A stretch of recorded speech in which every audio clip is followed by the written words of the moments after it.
Hey everybody, it's Angela and I am back with the design team project for SaCrafters. And as you can see, I'm going to use this cute little Mitten album that she has. It's made out of chipboard, and I'm going to use some kind of unconventional papers for it. I'm going to use this line by hot off the press, and the reason is I didn't want to do a Christmas album with it because I have other Christmassy stuff I'm doing. And so I wanted to do something that was more winter themed, since a mitten could be for any kind of snow, winter, or Christmas type of theme. So I thought, you know what, I'm going to go with just a winter theme and go with a little bit more unconventional colors. And this line from Hot Off the Press that I'm using here has a little bit more unconventional colors. And so as you can see, it's a single-sided paper. And I've just traced the mitten onto the back of the paper, and then I'm trimming on the inside of my line. And you don't have to be perfect on this because I actually just kind of file the edges down after I get it glued on, and I'm also going to ink the edges. So it's going to make it look perfect anyhow, so you don't have to be super perfect cutting this out. But it's a very simple shape, so it's not too bad. And what I mean by unconventional colors is this has a white and a black, very traditional, and then it has a beige, a red, and kind of a plum purple to it. So I thought that was really fun, just something different besides just Christmas colors. So since this paper kind of has all of those colors in it, I decided to use it for the front and back cover. So I just kind of cut it so that beautiful design would be on the bottom, more towards the cuff. And you can see I just used a glue stick to glue it on, and I put the glue onto the chipboard so that way I can go all the way to the edge of the chipboard with my glue stick and not get it onto my work surface, instead of just putting the glue onto the paper where it would kind of get all over my mat and everything. So I try to always remember to put my glue on the chipboard instead. And like I said, I'm just using an emery board to sand the edges, so anywhere I didn't get it perfectly aligned, it's not going to be a big deal. And you can sand it even more if you're going for a shabby chic kind of look and you want those scratchy edges and stuff. On this, I'm going for a little bit cleaner look, so I just took off the extra paper and didn't, scratch the front of the paper quite so much. And then I'm going to take an ink applicator, and I was just looking for my black ink pad there. Put it on the applicator, and then I'm just using some black archival ink, and that is going to color the edge of my chipboard and go over into the paper a little bit, just to kind of give that a nice edge. And you can see I took the pad off my ink applicator to get it into that little crevice where the thumb is. And so now I'm going to do that same process for all the different pages, and I'm just laying them out, figuring out what I want the pattern to be on the other side, and then tracing around and cutting them out. So I'm going to skip ahead, and I didn't have any embellishments for this line, just the paper. So I got a bunch of different die cuts. I got these cute little frisky squirrels, and what is that from? That is from Puppy Stamps. And they're really tiny, but they're so super cute. And then I've got a bunch of these hot off the press die cuts. This one has a wreath and a bow in it that I'm going to use. On every page I'm going to put a scalloped mat. And then I also used, there's a star and label shapes on that. These 3 snowflakes. I think I just used the snowflakes from this flying reindeer. I have a diamond dies with these 3 deer on it that's really pretty, so I wanted to get some of those in there since that's kind of snowy themed, to me at least. Some more label shapes. I don't think I wound up using, I was going to use the star off of this, but I don't think I did. There's a snowflake in here and a little tree that I wind up using, all of those. And I also cut out the stuff to do this wreath, and I was thinking of putting it on the front cover. But I don't wind up actually doing that. I do cut it all out and then I change my mind later. So now I have the pieces to make a wreath for another project. So here's all my cuts that I've done, and I picked out the white, black, red, plum, and beige colors from that paper. And you can see I cut out a couple wreaths. So yeah, I can make several, do a card or something like that. And I also had these in my stash. They're just some acetate snowflakes in black, so that brought in a little bit more punches of black in here that I thought I would use just to get some stuff, more stuff used up out of my stash. Because like I said, I didn't have any embellishments to go with this paper line, and I don't have any of SaCrafters' more Christmassy type. I love to put her little small chipboard or wood elements on my mini albums, but I didn't have any. So I pulled these dazzles. I only wind up using the dazzles on that big pack in the back. But I have all these different silver dazzles because silver is going to be the metallic accent that I use throughout this album. So when I link Saw's Mitten album, I'll link some of her other Christmas pieces as well, so you can take a look because she's got some super cute stuff in her shop. So there's all my pages covered and the holes cut. And I'm going to do this as a side to side flip, just because I think that's a little easier sometimes than flipping it from the top to bottom as far as orientation. And here's that wreath. And so what it does is it has a bunch of little slits in there, and it die cuts out a bunch of extra branches, and you can like stick them in anywhere to give as much fullness as you want. So it's really cool die cut. And you can see I went ahead and just kind of left it in because I do think it's a really cool accent. And I die cut it in 3 different colors: the purple, the red, and this sparkly white. But in the end, I decide not to use the wreath on the front. And instead I go with this large purple snowflake, just kind of pulling that color out. And I think that what I'm going to do is, because I use the scalloped circles for my mats, I'm going to make circle photos, of course, for all of the pages, and I'm going to print the photos in black and white because I think that would look really cool with just these pops of color and keeping it all in this more unusual color theme. So there are the 3 sheets that come in that bigger hot off the press dazzle pack. And I'm just kind of cutting out a few things here that I think I might use. I've got a swoosh, that Let It Snow that I've just cut out, and then a bunch of snowflakes off of that sheet. So I decide to use the Let It Snow on the front cover because, like I said, it's going to be more of a winter album than an actual Christmas album, and I'm really optimistic that it's going to snow this year. Actually, it's snowing right now down at the farm.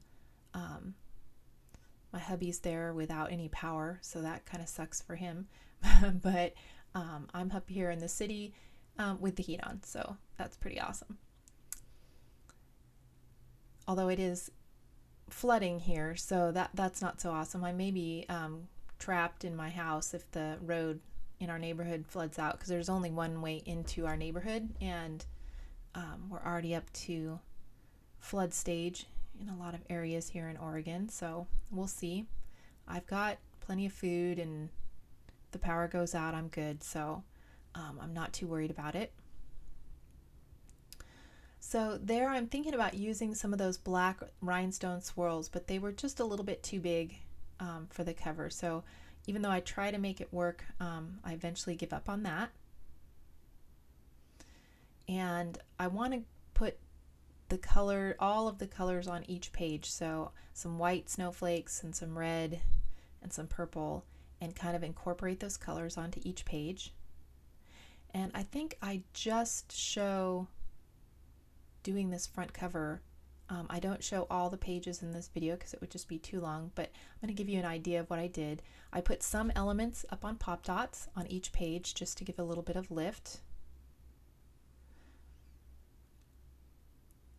And there I'm backing my snowflake, trying to make it as sturdy as possible.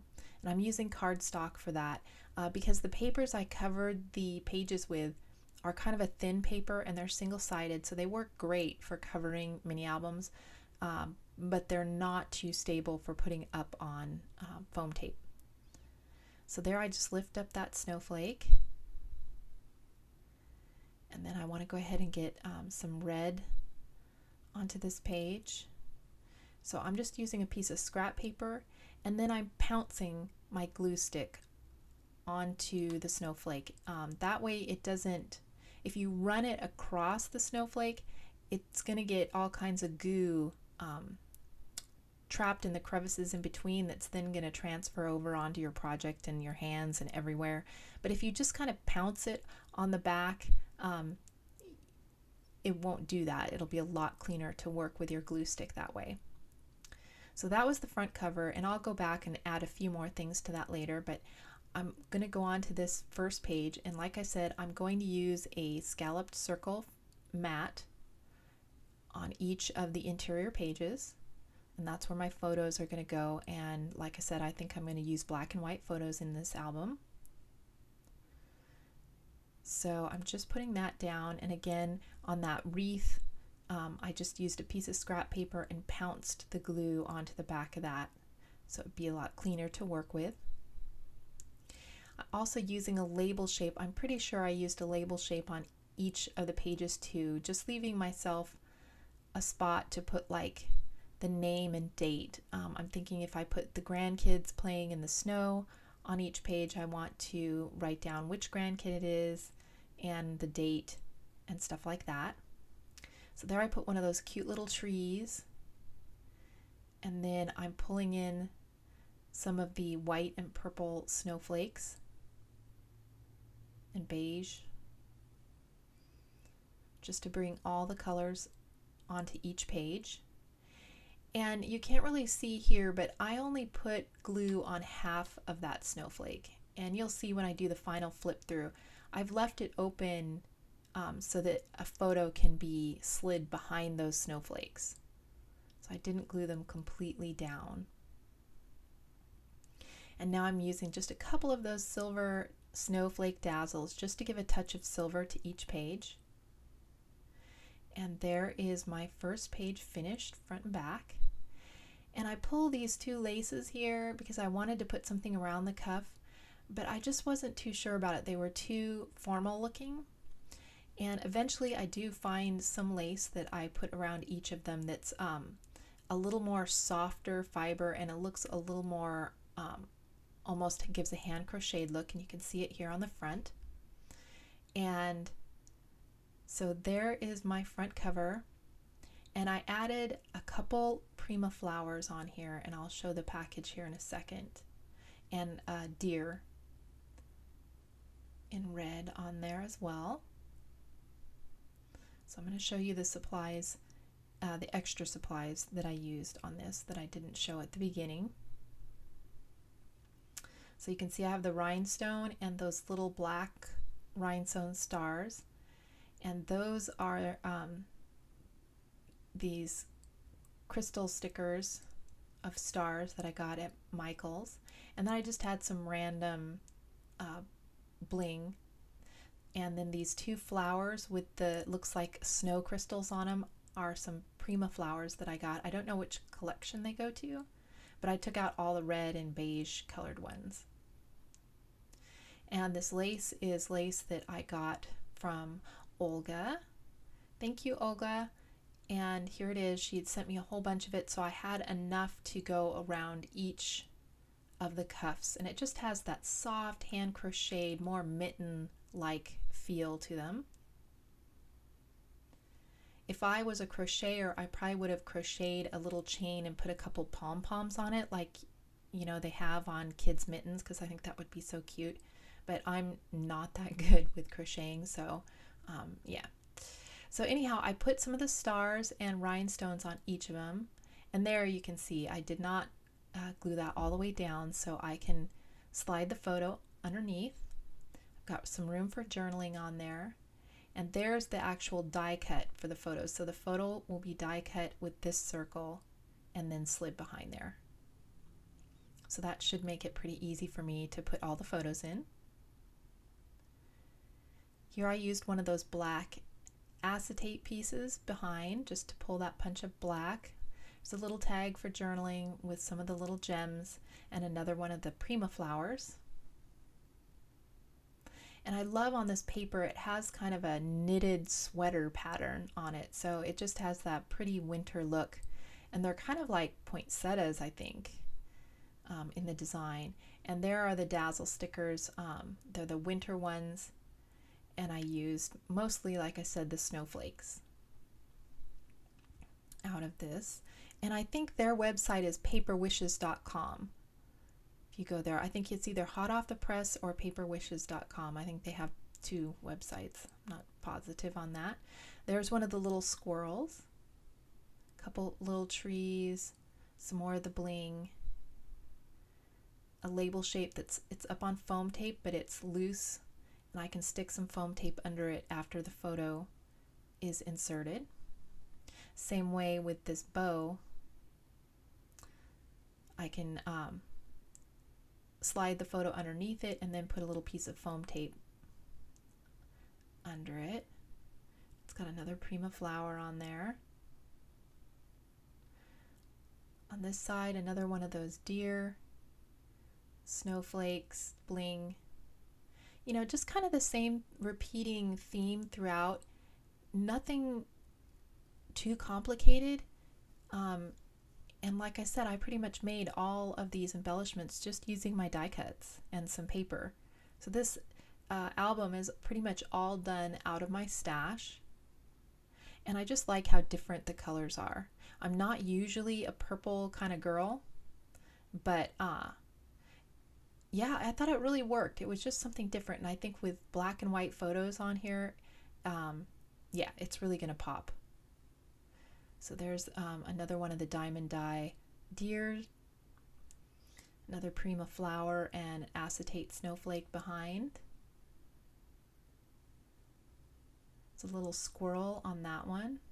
And again, I can slide the photo. That's up on foam tape. Do a little bit of journaling. There's just enough room to get a name or something in there. And then the back I left unadorned except for the lace trim. And I think this turned out super cute and, you know, just a little bit different. I think it's really going to highlight the photos that I put in there. And so, yeah, I had a lot of fun with this one, and I think I'm going to go ahead and do a few more layout process videos next, so be looking forward to those. And thank you guys so much for watching. If you have any questions, just leave me a comment below. Okay, talk to you later. Bye.